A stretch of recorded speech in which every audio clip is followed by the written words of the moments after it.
Happy Monday.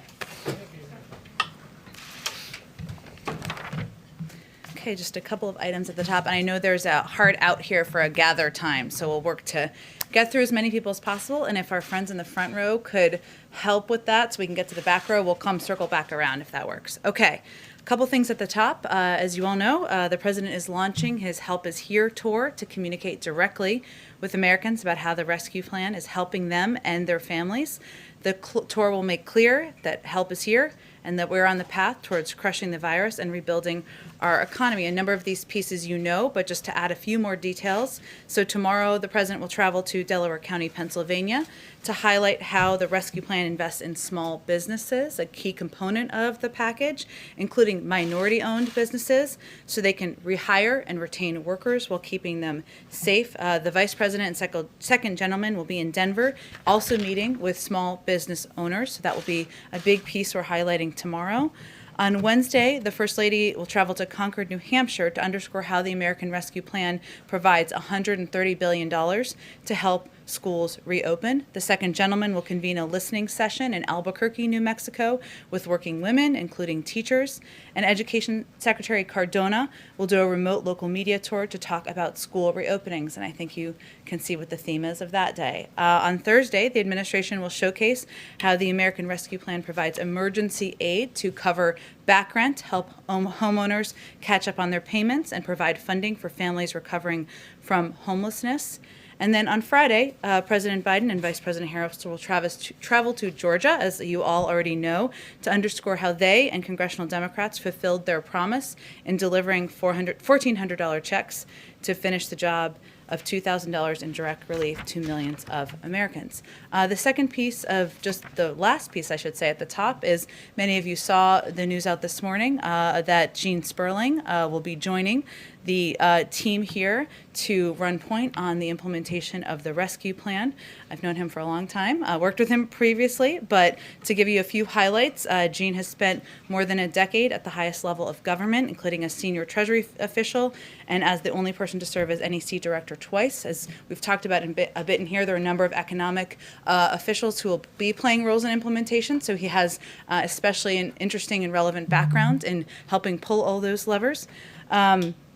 Gene was also played a key role in helping steer Detroit out of bankruptcy and on the path to renewal, and he quarterbacked support for small businesses and economic assistance for unemployed Americans. He will work with the heads of White House policy councils and key leaders at federal agencies so we can get funds out the door quickly, maximize its impact, accelerate the work that the administration is doing to crush COVID and rescue our economy. And as I've noted in here before, the president felt it was important to have a point person who could, of course, pull all of these levers. With that, go ahead, Zeke. Thanks, Jen. Millions of Americans started to receive direct deposit checks over the weekend. Has the president given any thought to how he wants Americans to use that money? Does he particularly want them to spend it to stimulate the economy? Well, that's a great question. I think that the president believes that this relief will help Americans get through this difficult period of time, and they will use it for different means. Some Americans will use it to ensure they can put food on the table. That certainly is a form of stimulus. Some will use it to ensure they can pay their rent. That's also a form of stimulus. Some will use it to pay back some loans they may have taken out. It's really up to family. He wants them to have the discretion on how they're utilizing these funds, but he pushed for this additional $1,400 check and was adamant about that because he knows people need a bridge to get to the other side of this economic downturn. On a different subject, the Vatican today said it would not bless same-sex unions. The president's a devout Catholic. Does he have a personal response to that? I don't think he has a personal response to the Vatican, no. He continues to believe and support same-sex unions, as you know, and he's long had that position. And then finally, does the president's the head of the Democratic Party. What message is he sending by not calling on the New York governor to resign, number one? And number two, tomorrow is the usual weekly call with governors. Governor Cuomo is still the head of the National Governors Association, usually attends. Is he still welcome on the White House convened call? Well, let me first say that, like everyone who continues to read stories, new developments seem to happen every day. We find them troubling. The president finds them troubling, hard to read, and every woman who steps forward needs to be treated with dignity and respect. The New York Attorney General is pursuing, of course, an independent investigation against Governor Cuomo, and that is appropriate. And the president believes that's appropriate, as does the vice president. The investigation needs to be both quick and thorough, consistent with how serious these allegations are.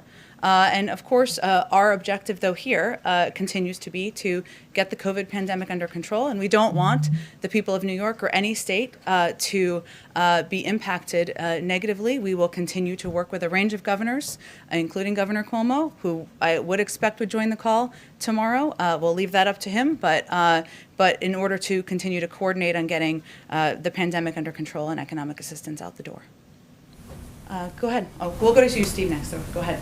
Thanks. Just two quick ones. Given how fast-moving the situation has been, does the president believe that his administration has a handle on what's happening on the southern border right now? We certainly do. And let me just give you a bit of an update on a couple of the steps that we're taking. First, let me say that, like COVID, obviously a different issue, but we recognize this is a big problem. The last administration left us a dismantled and unworkable system. And like any other problem, we are going to do everything we can to solve it. So our focus here is on solutions. Let me just walk you through a couple of the steps. And we've done this a little bit, but there's always, of course, developments on considerations that are underway. First, we've updated, or we have not, but CDC has updated guidelines to return to full capacity. This will help expand capacity to move children more quickly out of CBP facilities. That's an important step. The implementation of that is, of course, ongoing. There's now an embedding at the president's ask of HHS and ORR staff with CBP, which will allow government to more quickly ID, vet, confirm sponsors and family members of the unaccompanied minors, and will lead to quicker placement. Because as you know, or as all of you know, big issues here are expediting what's happening at the border. None of these Border Patrol facilities are made for children, and we want to move them as quickly as possible into shelters and then into homes. FEMA, this was an announcement over the weekend, is now providing support at the border, adding extra capacity to HHS for quick processing to avoid overcrowding. We hope this will help quickly get children into HHS and ORR facilities and placed with vetted sponsors and families. The president's very focused on expediting what's happening at the border at every step in the process.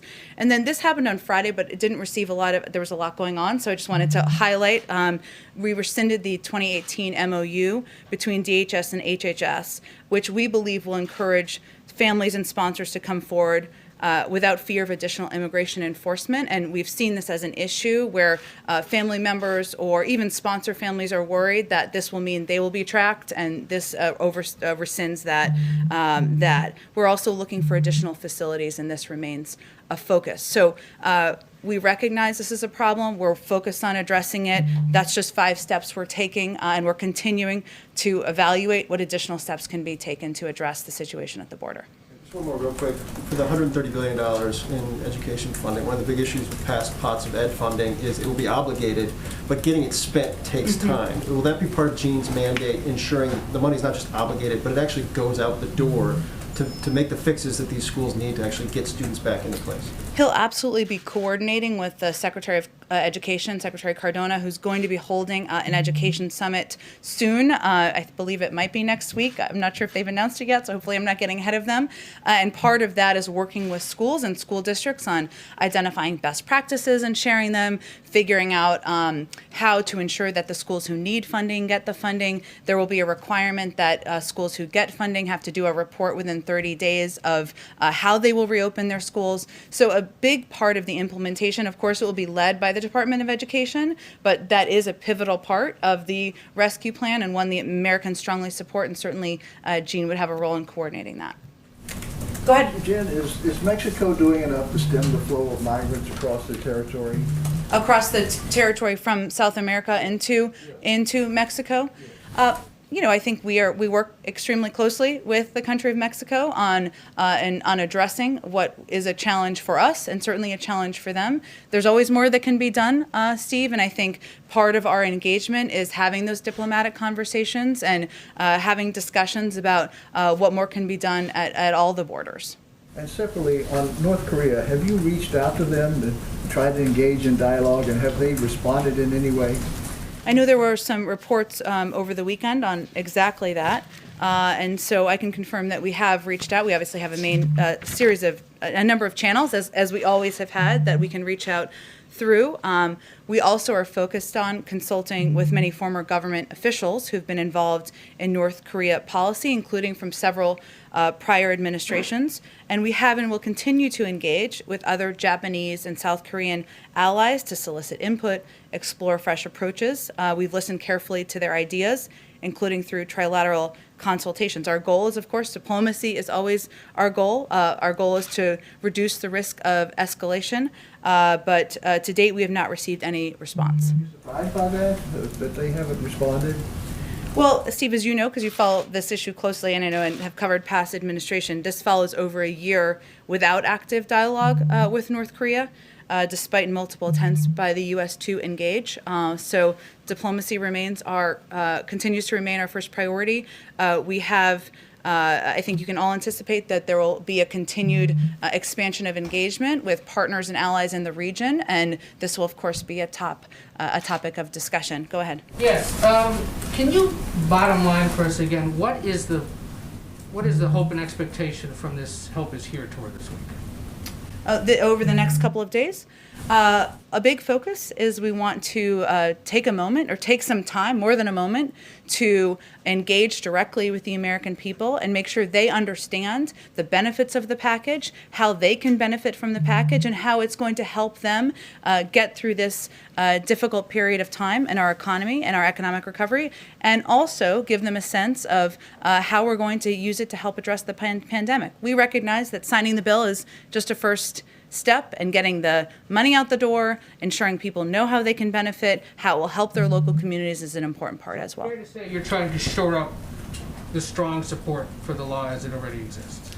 Well, I would say the bill is already quite positive. But what the president recognizes from his own experience is that when it's a package of this size, people don't always know how they benefit and what it means for them. And last week I was talking to him about one of the pieces of the package, the checks, and he asked me to explain to him, how do you explain to people how checks get out the door? So this is what's on his mind, right? How do people know how this money will help their schools? How do they know, how this will help get vaccines in the arms of their friends and family members? And he believes the American people deserve every high-level person from our administration out there explaining, discussing, taking input, and that's what his team will be doing. So while he does that, there are a lot of Americans who see him going to take these trips this week to promote this popular law and think, okay, but why can't he take time to go down to the border?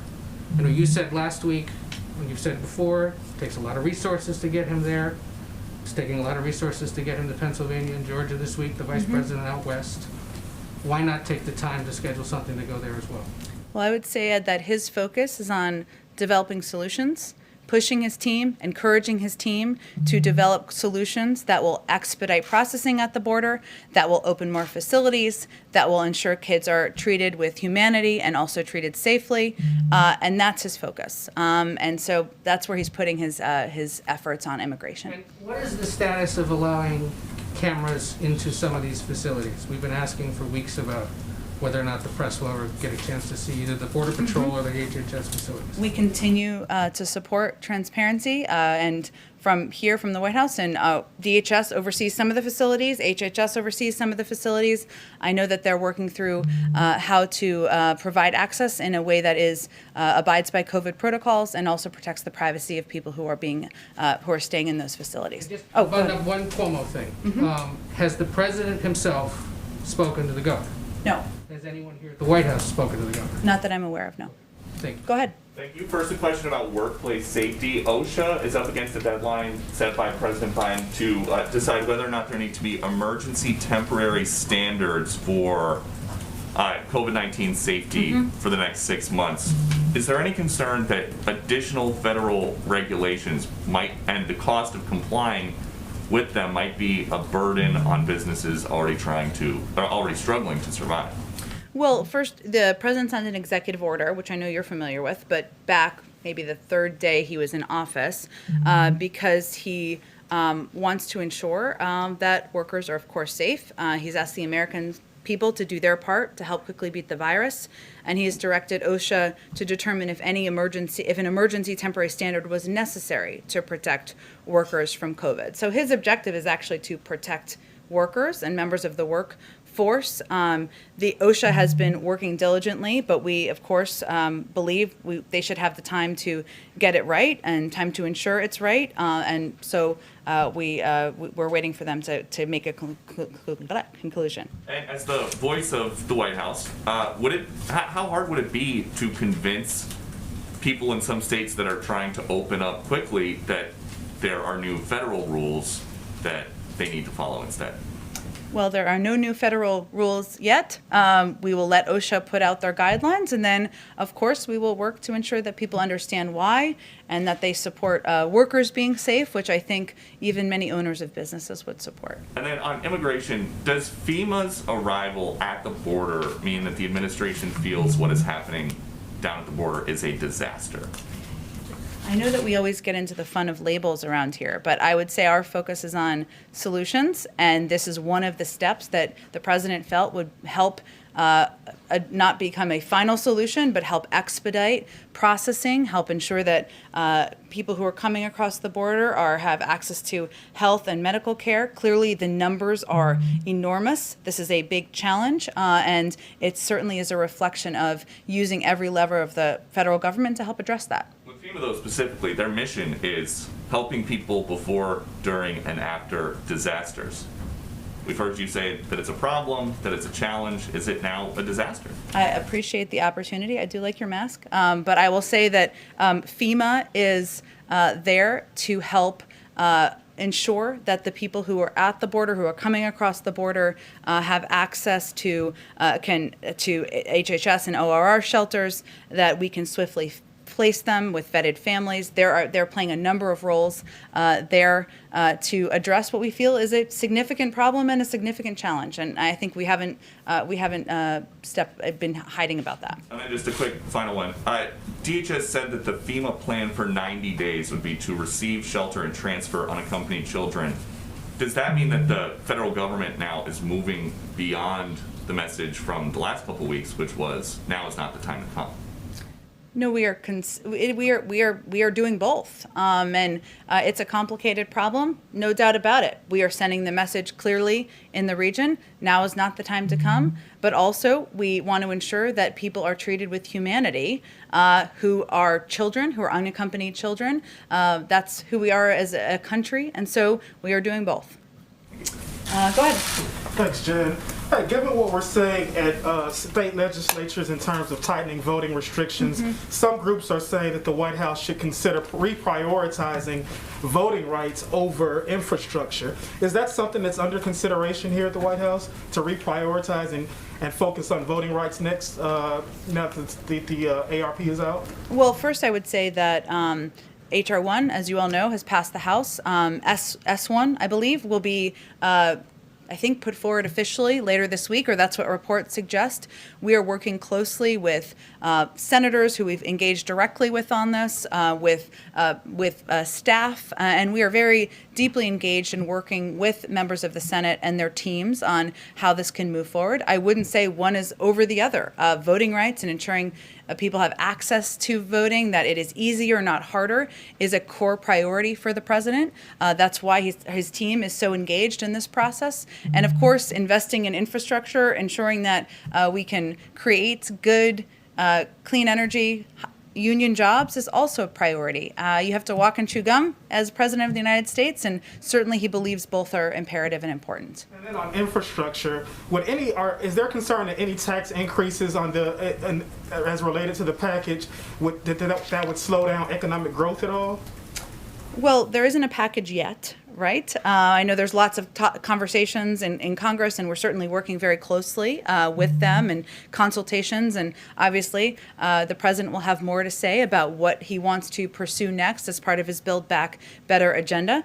the president remains committed to his pledge from the campaign that nobody making under $400,000 a year will have their taxes increased. His priority and focus has always been on people paying their fair share and also focusing on corporations that may not be paying their fair share either. So that remains his overarching approach, but there isn't a package yet where we're talking about pay-fors yet. So I expect we can have more conversations about that down the road.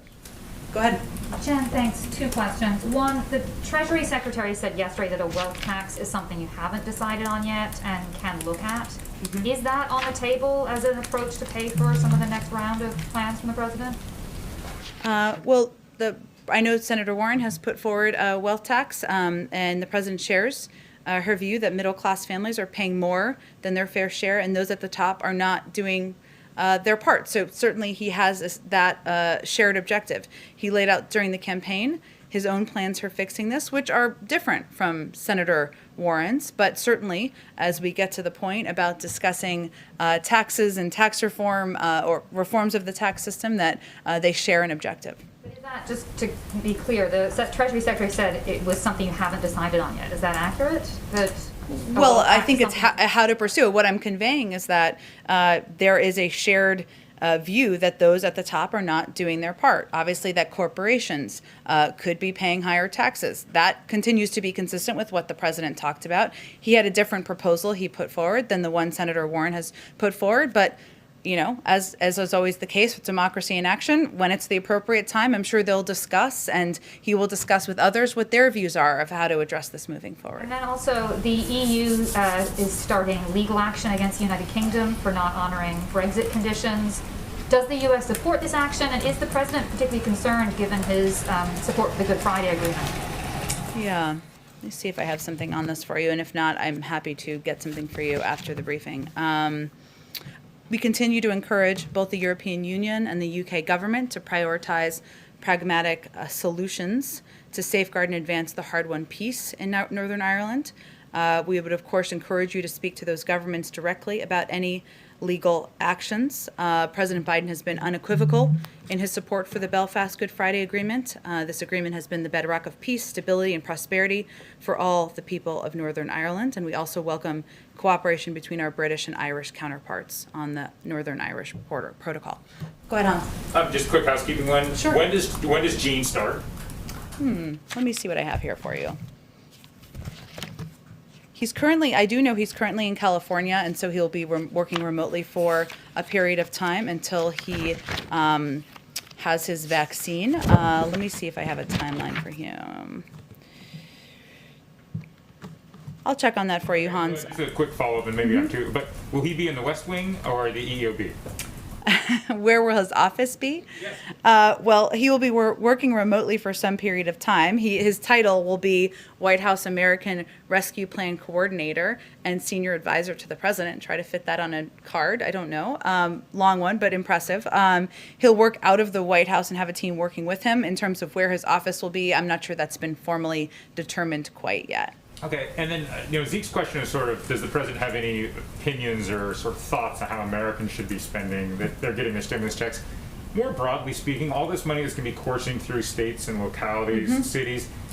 Does the president have any sort of preferences? Does he have any red lines of what they shouldn't do? If there are any tax cuts, would that bother him? How is he thinking about the money once it goes out the door to states and localities? Well, the original purpose of the state and local funding was to keep cops, firefighters, other essential employees at work and employed, and it wasn't intended to cut taxes. So I think he certainly hopes that that's how the funding is used. But part of the implementation of it will be under the purview of our soon-to-be starting coordinator and senior advisor to the president, and I'm sure he'll be focused on that. As money's coming into states and localities, and in some cases it hasn't been as disastrous as was maybe earlier thought it might be, and the shortfall isn't as great. Some of the states and localities could find themselves with surpluses. And so I guess what you're saying here is that the president and Gene, by extension, would be opposed to any tax cuts that any states or localities would pass through, that they'd rather have it be more on the building front or more on the hiring front. Am I hearing you correctly? Well, I think the intention, as we've long talked about, was to keep people in their jobs and their roles. If there's like cops and firefighters and others, if there are surpluses, I'll have to talk to our NEC team if what considerations they have for that particular issue. Go ahead. Thank you. Appreciate it. Just circling back to Governor Cuomo, the Washington Post reported on Sunday that a top Cuomo advisor, who also happens to be New York's vaccine czar, called county officials to gauge their loyalty to Cuomo amid his sexual harassment investigation. I wanted to see if the president is concerned that vaccine distribution in New York has become politicized, and is the administration taking any steps to make sure that political favoritism is not tainting access to vaccine for New Yorkers? Mm-hmm. Well, first, let me say we all read those stories. One was in your outlet. There were a number of other stories out there, and certainly we found them concerning about this inappropriate reported behavior. There are a number of checks in the system, I will say. The CDC has the ability to track and monitor distribution. And we've talked about this a little bit before as it relates to equitable distribution of vaccine supply. And so every vaccine box is tracked and we know where it's going, and the CDC can track that and monitor. And if there are, we work to ensure that it is equitably distributed and that there are not steps that are taken that are concerning. The other piece is that we work with local health officials across the state, right? We work with officials, who are overseeing distribution in all of the different cities, localities, to ensure that they are getting what they need, that there are no breaks in the system, and we are engaged across the board, especially in a state like New York, and we certainly track any concerns that come up.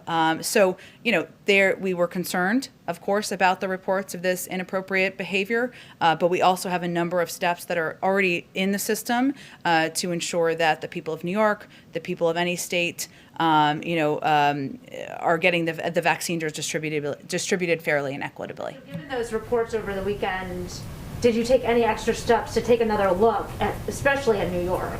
Because the allegation is quite concerning, I would think, for not only on New Yorkers, but all Americans. Of course, we are constantly monitoring. I've not been made aware of any incidents that have been raised in relation to this report. There are regular reports out of states that we take a look at, even before this report. But if there is, I can see with our team if there's anything new as it relates to this report from this weekend. And then also, on Cuomo, just following up from an earlier question, it's our understanding that Governor Cuomo he doesn't merely participate in these calls, these COVID calls, but he is in fact leads them and is a big player in terms of organizing them. And so we're curious if the president has any concerns with that, with his sort of level of leadership over this critical piece in, the COVID response. Well, it would be up to the NGA to determine if they were to make a change on that front. It's also up to the legislature and others in New York to determine if he still has the confidence of the people in the state. But our focus from here, from the federal government, is of course supporting that independent investigation, which we adamantly do, but also working with governors across the country, with the NGA, with the DGA, with others, to address issues that come up, or hear from them and listen to them and work with them on COVID and addressing COVID, getting the pandemic under control, et cetera. And we will continue to work with a range of governors across the country. Under the Trump administration, it was not set up this way. My understanding is under the Trump administration, Vice President Pence was doing these weekly calls. And this has been a shift to go from Pence to somebody like Governor Cuomo at this point. So I'm wondering if perhaps the White House wants to shift it back towards the White House or away from the NGA, which happens to be led by a governor who has a lot of things going on in the state at the moment. Well, one of the reasons that it's been set up to engage directly with governors is that there were operational aspects of the way the last administration approached COVID and approached COVID, the distribution of vaccines, or approached planning and engagement with governors that wasn't working.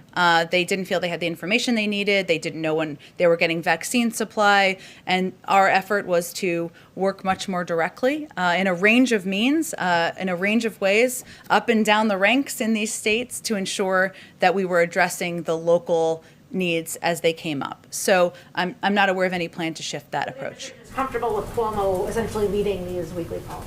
Again, this is up to, I think he's in that position because he is head of the NGA, and it's up to the NGA to determine if that's where they want to see things moving forward. Just quickly on immigration, given the FEMA deployment to the border, I wanted to see if the administration is going to ask Congress for any additional emergency money to secure the border or fund resources to house or provide additional care for children who are there. The problems is one, there's an immigration bill that we've certainly proposed that we hope that members of both parties will take seriously and engage in a constructive conversation about. The issues and challenges we're facing are not solely about funding at all, but I'm not aware of additional requests for immediate funding. I'm happy to check on that as well. And then one absolute last question about this is related to some appointments at the Department of Justice. My colleague Nancy Cook of Bloomberg News wrote a story last week, I believe, noting that liberal groups are growing concerned that there are a number of attorneys who are being appointed to top positions who have a background of defending large companies, including connections to Apple and Facebook. And these groups are asking that some of these attorneys recuse themselves in matters of antitrust matters. I'm just wondering if the administration or the White House shares that concern and is considering asking them to recuse themselves on some of these larger big tech antitrust matters that will be coming up, presumably. I'd have to look at it more closely. It may be a decision for the Department of Justice to make, but I will look more closely and see if we have a view from the White House about recusals. Thanks. Go ahead. Thank you. Oh, okay. Go ahead. Go ahead in the back. Go ahead in the back. Thank you very much, Jen. Quick follow-up on the border. Does President Biden plan to visit the border? I don't have any trips to preview for you at this point in time. If we do, we will certainly preview them. Something he's considering or talking about? I don't have anything to preview for you. Okay, going back to the vaccine. I know you say the goal is to vaccinate Americans first, but I want to go back to the AstraZeneca supply sitting here in the U.S. without approval. Many countries are seeking, Brazil is also seeking access to the supply. Brazil is in urgent need. Scientists around the world are saying that Brazil is a threat to the world right now, the situation there, the crisis there. Dr. Fauci said last week that the most important thing to do in Brazil is to get more people vaccinated as soon as possible. But Brazil is struggling. So when can we expect that these countries that need it right now and can use right now because they have the approval there, when can we expect they can have access to maybe this supply, maybe in June or July? Well, we are engaged with a range of countries. I'm certain with Brazil as well about their requests. And we are, of course, focused, the president is focused on ensuring that all Americans, all adult Americans are vaccinated. That's the first objective here. But we are looking forward to being, players in the global community's effort to address the global pandemic. There was a significant announcement made on Friday coming out of the Quad Summit about supply that we have agreed to work with the Quad members to provide to a range of countries and regions. And we are certainly open to discussing and considering, when we can provide additional supply. But I don't have anything to preview for you, predict in terms of the timeline. We're going to have to just go on because otherwise we're not going to get to everybody. Go ahead. So a new poll from NPR and Marist said that nearly half of Republican men won't get the vaccine when it's available to them. And I know that last week you said that the Democratic administration might not always be the best messenger to communicate to everyone kind of the importance and the benefits of getting the vaccine. And so I just wanted to ask if the White House is making plans to try to boost Republican receptivity to the vaccine. And can you share what any of those ideas are? Sure. First, the president's goal is to vaccinate all Americans, not just those who voted for him. Right now, the phase we're in is that demand for the vaccine still outstrips supply. We won't be in that phase forever, but right now the big issue is access and people wanting to have access to the vaccine. And so we're focusing on how to make it as convenient and accessible for Americans as possible. And I talked about this very briefly last week, but we know we need to meet everyone where they are, and that includes conservatives, and ensure there are trusted messengers who lead the way in those engagements. 81% of Republicans said they would trust their own doctor or healthcare provider in some polling that came out this weekend to provide reliable information about a COVID-19 vaccine. This is consistent with what I was conveying last week and some of the data that we've seen internally about how, yes, there are a number of prominent officials out there who, if they were more vocal about getting the vaccine, we'd certainly support that. But also doctors and local health providers we see poll after poll, are one of the most trusted authorities in communities, regardless of people's political affiliation, as are religious leaders and local leaders as well. So we are very mindful of that and thinking of ways to support, empower, help fund those efforts. We're also meeting regularly with conservative groups, faith leaders, and rural stakeholders to partner with them in boosting vaccine confidence. But I also have a couple of examples that I found interesting. Hopefully you do as well. We are focused on earned media and establishing partnerships with trusted messengers right now. We will quickly move to a big public campaign, which will be run out of HHS. There's even some funding in the American Rescue Plan for that will be a part of it that hopefully we'll have more to say on in a couple of weeks. But a couple of examples. Tomorrow, Dr. Fauci and Dr. Collins will be hosting an event with evangelical leaders to discuss the vaccine and how we can partner with them. Dr. Collins has appeared on the 700 Club. We also have done, of course, a range of engagements with different communities where there's vaccine hesitancy. Dr. Nunez-Smith on the Shade Room. Dr. Fauci did an interview with Gloria Estefan, which now I want to go find and watch myself, as I'm sure many of you do. So we are trying to be creative on earned media to meet people where they are, but we're also mindful of empowering, supporting local trusted voices, because we've seen that in poll after poll to be an effective way of reaching a range of communities. Dr. Fauci said recently that former President Trump getting involved in this would be a game changer for encouraging Republicans to take the vaccine. Do you guys agree? And does President Biden want to see Trump get involved in this messaging? Well, if former President Trump woke up tomorrow and wanted to be more vocal about the safety and efficacy of the campaign, of the vaccine, certainly we'd support that. But also, I think what's important to note is that, as I noted, 81% of Republicans said they would trust their own doctor or healthcare provider, and that's an important place to invest. Every other living former president, or most of them, if not all of them, has participated in public campaigns. They did not need an engraved invitation to do so. So he may decide he should do that. If so, great. But there are a lot of different ways to engage, to reach out, to ensure that people of a range of political support and backing know the vaccine is safe and effective. Go ahead, Numish. Thanks so much. First question is back on the border. There were lawyers who interviewed some children that were in facilities. The children described sleeping on the floor, being hungry, not seeing the sun for days. How is that acceptable for the Biden administration to keep children in those sorts of conditions, given the fact that you said you were in an administration that was going to be more humane than the previous one? Well, let me first say this is heartbreaking. It's a very emotional issue for a lot of people, and it's very difficult and challenging. And obviously, these TBP facilities are not made for kids. So one of the reasons, or a driving reason why the president has pushed to take all of the actions that I outlined earlier when Phil asked the question, is because we want to expedite getting these kids out of these CBP facilities as quickly as possible. And that's our goal and our objective, and into shelters as quickly as possible, then into sponsored homes while their cases are being considered and adjudicated.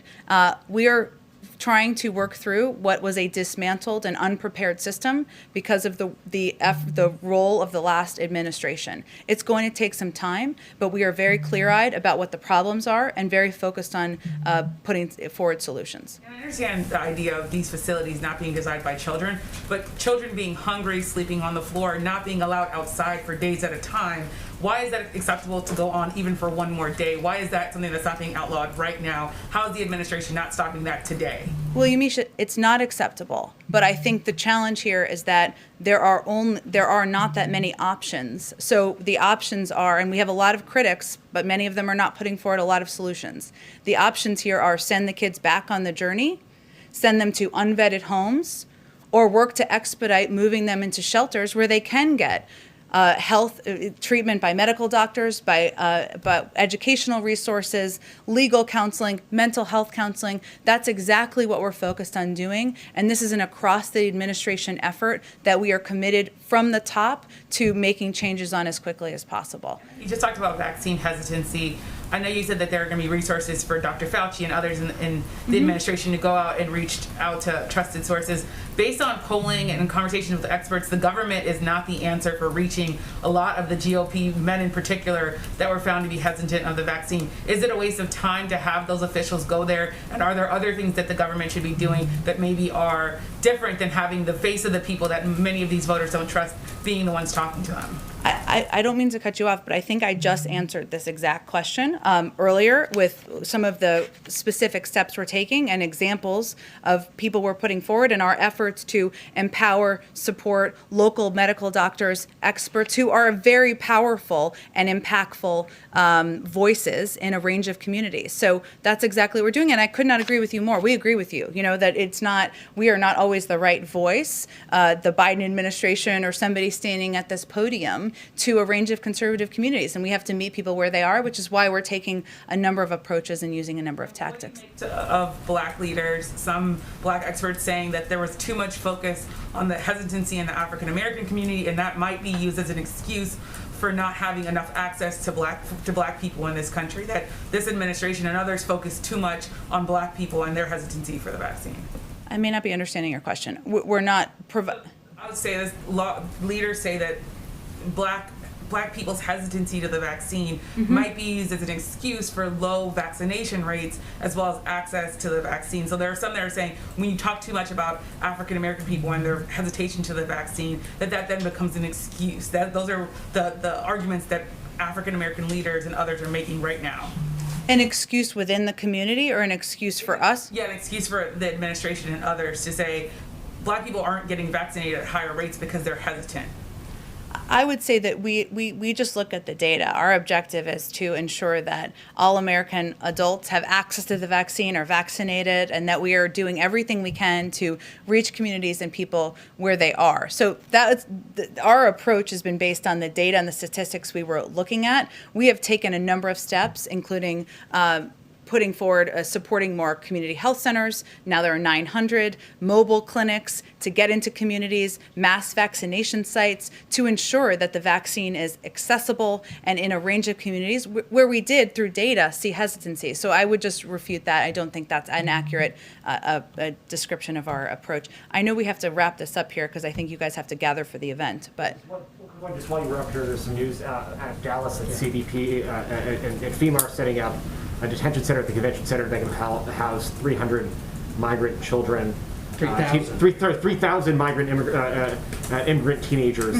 Is that consistent with the administration's stated values, and what protections are being put in place in that facility to make sure that these teenagers are cared for?